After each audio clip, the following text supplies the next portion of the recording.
ataupun PSSI kerana menyediakan lapangan terbaik ataupun padang latihan terbaik buat pasukan termasuk Malaysia, yang mana saya boleh katakan kualiti. Started about 10-15 minutes after we thought it would start, but it's an amazing show, isn't it, for the fans? It's an amazing show for the players to be part of.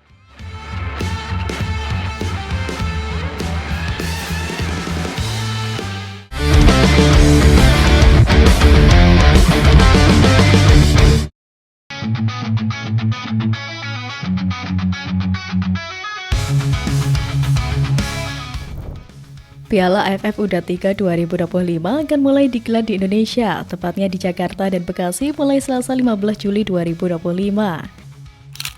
Kontestan dari berbagai negara pun sudah ada di Jakarta. Salah satu peserta yang sudah tiba di Jakarta adalah Timnas Malaysia U23. Mereka bahkan sudah berlatih di lapangan A Kompleks Stadion Utama Gelora Bung Karno pada minggu lalu.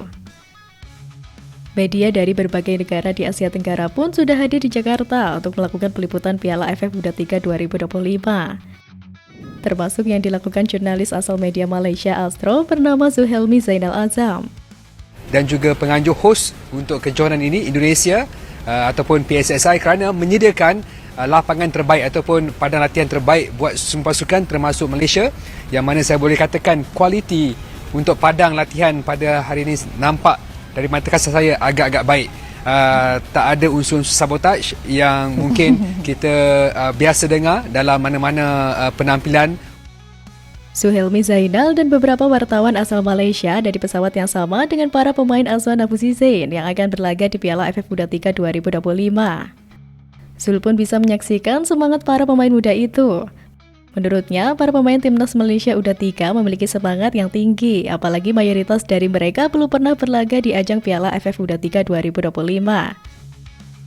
Kesan positif dari Malaysia ini tentu menjadi sinyal baik bagi Indonesia sebagai tuan rumah, apalagi mengingat turnamen ini sejatinya awalnya direncanakan digelar di Thailand. Sebelumnya, gelaran Piala AFF U23 2025 bakal digelar pada Agustus 2025. Tentu ini berpotensi mengganggu Timnas U23 Indonesia dan negara-negara ASEAN yang umumnya baru memulai kompetisi domestik pada Agustus 2025. Liga 1 Indonesia contohnya bakal memulai musim 2025-2026 pada Agustus 2025. Tentu kabar ini membuat AFF bergerak cepat. AFF mengubah keputusannya, Indonesia kini jadi tuan rumah yang baru bagi turnamen Piala AFF U23 2025. Jadwalnya juga tidak lagi digelar pada Agustus, namun turnamen tersebut bakal digelar pada 15-31 Juli 2025.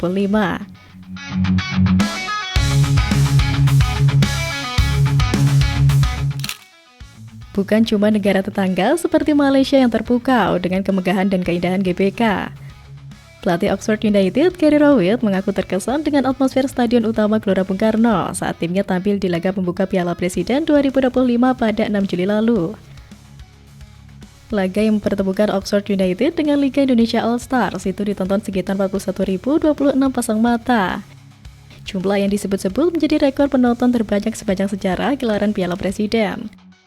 Apalagi tim berjuluk The Yellows berhasil menutup laga dengan kemenangan meyakinkan 6-3 atas tim Liga Indonesia All Stars. It's a different experience, like you say. I think the whole thing's a different experience.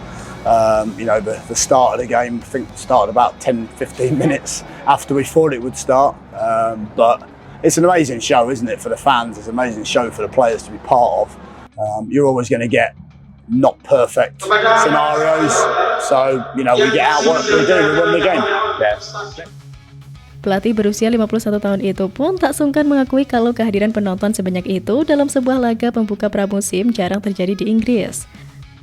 Hal itulah, kata dia, yang mungkin membedakan atmosfer sepak bola di negeri Ratu Elizabeth dengan Indonesia. Rowett memahami antusiasme tinggi penonton yang hadir malam itu dipengaruhi oleh banyak faktor.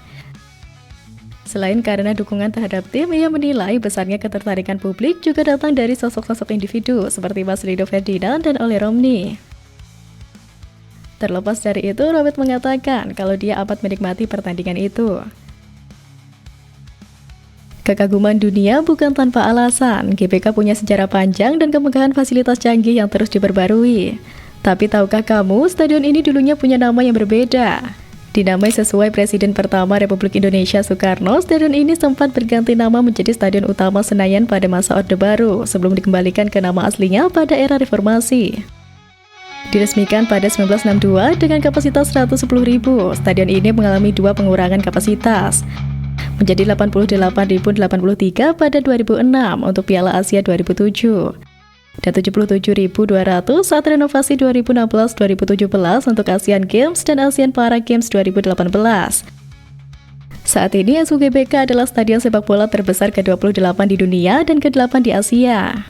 Stadion ini menjadi tuan rumah final Piala Asia 2007, upacara pembukaan dan penutupan Asian Games 2018, serta berbagai pertandingan atletik dan cabang olahraga lainnya. Stadion Utama Gelora Bung Karno, kebanggaan Timnas Indonesia, terletak di Kompleks Gelanggang Olahraga Bung Karno, Jakarta. Dibangun pada 1960 dan diresmikan pada 1962 untuk Asian Games keempat.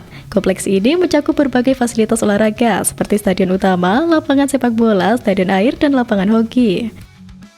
Dirancang oleh arsitek Frederick Silaban dengan dukungan teknis dari Uni Soviet, Stadion Utama Gelora Bung Karno memiliki atap tanpa tiang tengah, mengadopsi konsep temu gelang yang terinspirasi dari kunjungan Soekarno ke Meksiko.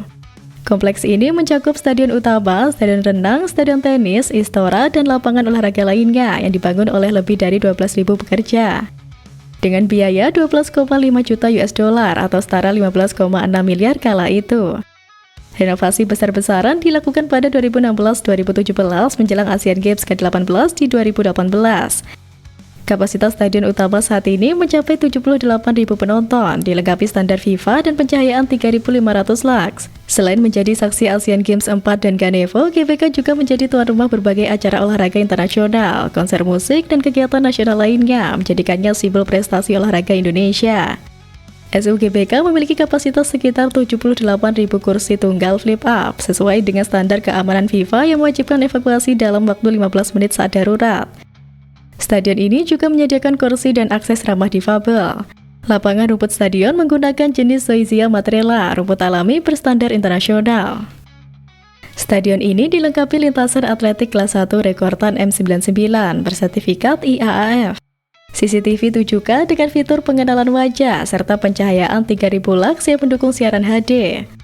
Tersedia 2 lantai kotak VVIP, 12 gerbang, 24 sektor gerbang, dan akses Wi-Fi 4.5G di seluruh area. Ada 8 jalur masuk, terdapat pusat data dan manajemen gedung otomatis. Teknologi ramah lingkungan hadir lewat 1.293 modul sel surya, dikelilingi kanal air dan dilengkapi pusat operasi stadion.